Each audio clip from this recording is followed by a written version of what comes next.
सर्वोदय नमस्कार बच्चों।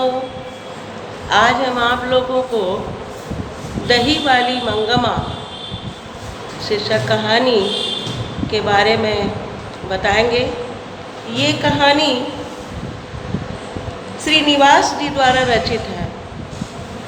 यह कहानी कन्नड़ भाषा से लिया गया है, जिसका रूपांतरण लेखक ने हिंदी भाषा में किया है। वेंकटपुर गांव में मंगमा नाम की एक महिला रहती थी। वह अक्सर बेंगलुरु शहर में दही बेचने जाया करती थी। जब वो दही बेचने जाती थी तो लेखक के घर पर भी चली जाती थी। वह उस गांव में अपने परिवार के साथ, बेटे, बहू और पोते के साथ रहती थी। वह रोज दही बेचने जाने के क्रम में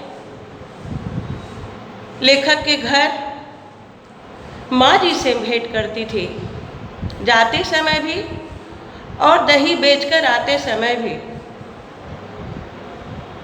वह वहाँ पर बैठकर अपने दिल की बात किया करती थी, अपनी अनुभव की बातें उन्हें बताया करती थी।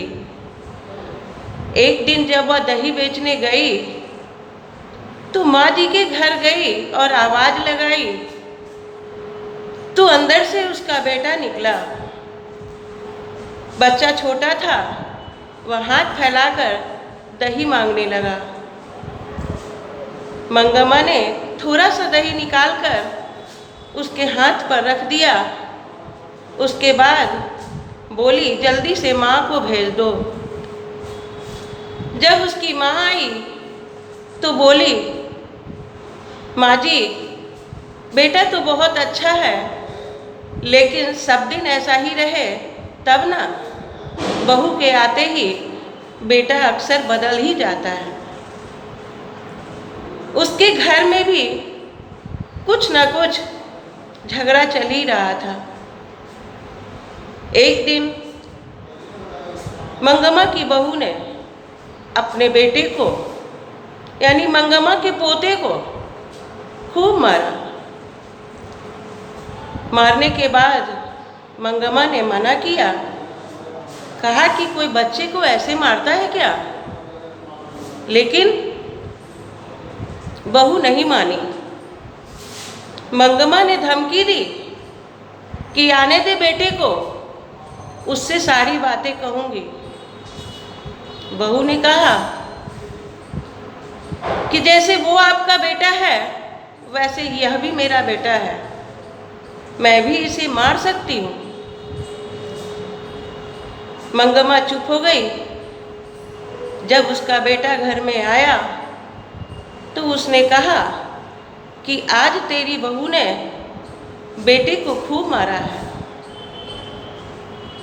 बेटा बेचारा क्या बोलता, वो पक्षपात अपनी पत्नी का ही करने लगा और बोला कि माँ, तुम तो खुद भी अपनी परवरिश कर सकती हो, गाय भैंस वगैरह तुम्हारे पास हैं, लेकिन मेरी पत्नी नजम्मा को देखने वाला कोई नहीं है, इसलिए मैं इसे कैसे छोड़ सकता हूँ।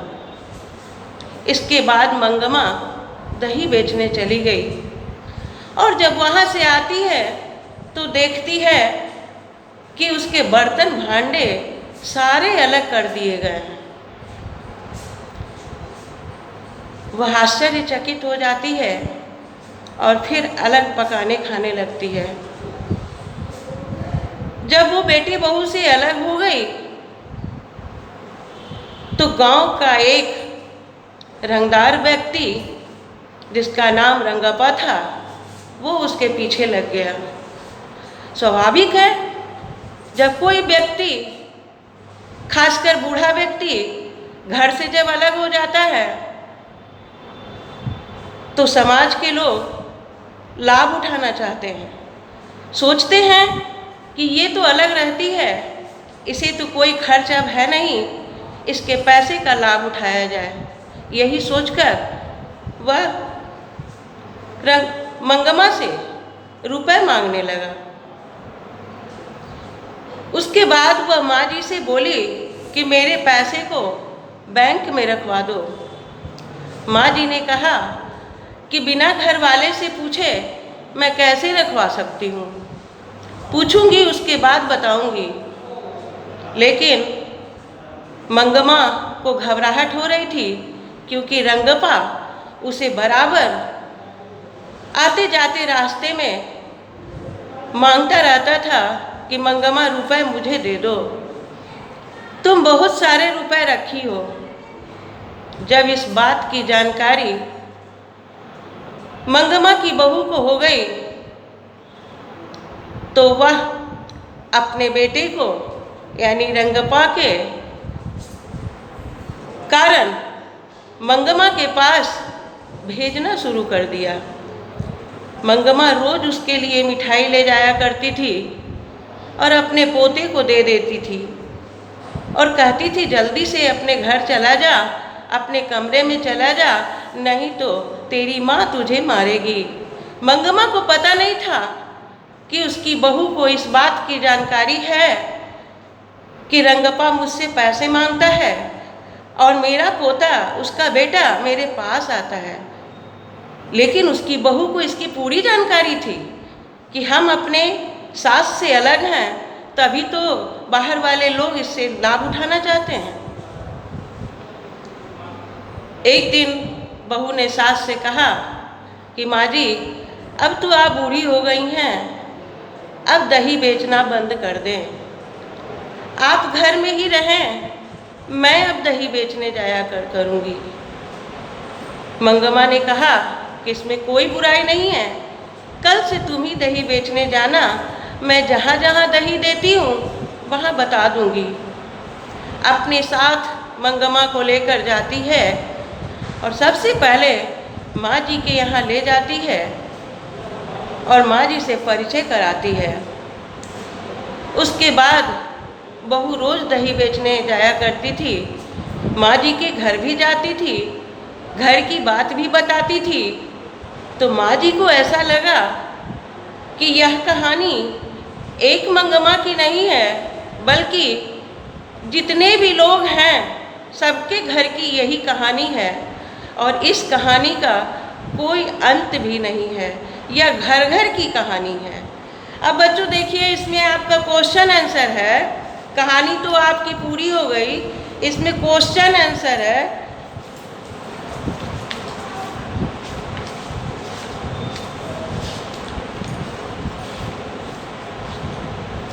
मंगमा का अपनी बहू के साथ किस बात को लेकर विवाद था? Question number 1। इसका आंसर यह हुआ कि मंगमा का अपनी बहू के साथ उसके पोते को लेकर विवाद था, क्योंकि उसने अपने बेटे यानी मंगमा के पोते को खूब मारा था। इसी कारण से उसके साथ विवाद हुआ। क्वेश्चन नंबर 2 है, रंगप्पा कौन था और वह मंगमा से क्या चाहता था? रंगप्पा उसी गांव का एक रंगदार व्यक्ति था जो मंगमा से पैसे चाहता था, क्योंकि वह जानता था कि मंगमा अपने बहू बेटे से अलग हो चुकी है, अब इसके इतने खर्च नहीं हैं, पैसे इसके पास जरूर होंगे। क्वेश्चन नंबर 3 है, बहू ने सास को मनाने के लिए कौन सा तरीका अपनाया? सबसे पहले उसने अपने बेटे को यानी मंगमा के पोते को मंगमा के पास भेजना शुरू कर दिया। अर्थात मिठाई के बहाने कि दादी के पास जाओ तुझे मिठाई मिलेगी, यह कहकर उसके पास भेजना शुरू कर दिया और उसी के माध्यम से उनके साथ अच्छा वातावरण बनने लगा और मंगमा और बहू एक साथ रहने लगे। इस कहानी के कथावाचक कौन हैं, उनका परिचय दीजिए। इस कहानी के कथावाचक, जितनी भी कहानी है, जो भी है, ये कथावाचक माँ जी हैं। माँ जी बता रही हैं कि मेरे यहाँ किस तरह एक बैंकटपुर गांव की रहने वाली मंगमा नाम की महिला दही बेचने आती है और किस तरह अपने अनुभव की बातें हमें बताती है। उसका पति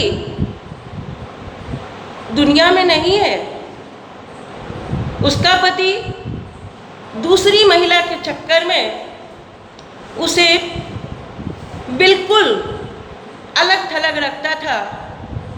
इससे वह बहुत ज़्यादा दुखी थी। माँ जी को अपने जीवन के अनुभव के बारे में बराबर बताती थी। क्वेश्चन नंबर 5 है मंगमा का चरित्र चित्रण। मंगमा कैसी थी? मंगमा एक गरीब महिला थी जो गांव में रहती थी, बैंकटपुर गांव में रहती थी, और गाय भैंस पोसकर अपने घर की परवरिश करती थी। पति के रहने के बावजूद भी वो अपना धंधा नहीं छोड़ी थी, क्योंकि उसका पति उसे नहीं चाहता था। मंगमा आचरण की बहुत अच्छी थी। रंगपा पैसे तो चाहता ही था, लेकिन साथ ही साथ इसके चरित्र पर भी धब्बा लगाना चाहता था। लेकिन मंगमा अपने आचरण पर कभी भी धब्बा लगने नहीं दिया। एक बार रंगप्पा ने तो मंगम्मा के हाथ तक पकड़ लिए, जिस पर मंगम्मा बोली कि आज तक मेरा घर वाला मेरा हाथ इस तरह नहीं पकड़ा था, तुम्हारी कैसे साहस हो गई। कहने का मतलब है कि वो एकदम उसके साथ साक्षात भिड़ गई। इससे यह स्पष्ट होता है कि मंगमा का चरित्र अति उत्तम था। कहानी का सारांश प्रस्तुत कीजिए। अभी जो आपको कहानी बताया गया है वो तो आप लोग सुन ही ली होंगी या होंगे। उसको फिर से देख लीजिए, समझ लीजिए और इसका क्वेश्चन आंसर कर लीजिए। फिर से आप लोगों को सर्वोदय नमस्कार।